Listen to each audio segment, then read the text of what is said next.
நீங்க ஒரு stock market இல்ல மியூச்சுவல் ஃபண்ட் இன்வெஸ்டரா உங்களோட போர்ட்ஃபோலியோவை டெய்லி செக் பண்றீங்களா? ஸ்டாக் மார்க்கெட் எந்த அளவுக்கு மேல போகுது கீழே வந்திருக்குன்னு பார்த்துட்டு உங்க போர்ட்ஃபோலியோ அந்த ஒரு per day up down daily track பண்றீங்களா? அப்படி நீங்க ட்ராக் பண்ணீங்கன்னாக்கா உங்களுக்கு நிறைய ஆங்ஸைட்டி தான் வரும். ஏன்னா ஸ்டாக் மார்க்கெட் ஷார்ட் டைம்ல எப்பவுமே வாலட்டைலா தான் இருக்கும். அப்போ வரக்கூடிய நெகட்டிவ் சென்டிமெண்ட்ஸ்க்கு சூட்டபிளா மார்க்கெட் மேலேயும் கீழையும் போற மாதிரி உங்க போர்ட்ஃபோலியோ மேலேயும் கீழையும் போகும்.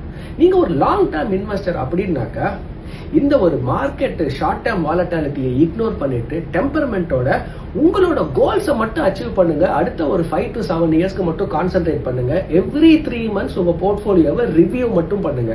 இதை மட்டுமே பண்ணுங்க. டெய்லி எல்லாம் உங்க போர்ட்ஃபோலியோவை செக்கே பண்ணாதீங்க. அப்படி பண்ணீங்கன்னாக்கா நீங்க அந்த ஒரு கான்பிடன்ஸ் அப்படின்றத இழக்கிறதுக்கு ஒரு பெரிய ஒரு பாசிபிலிட்டி இருக்கு மார்க்கெட்ல. ஸோ டெம்பரமெண்டோட லாங் டேர்ம் இன்வெஸ்ட்மெண்ட்டை மட்டும் ஃபோக்கஸ் பண்ணுங்க.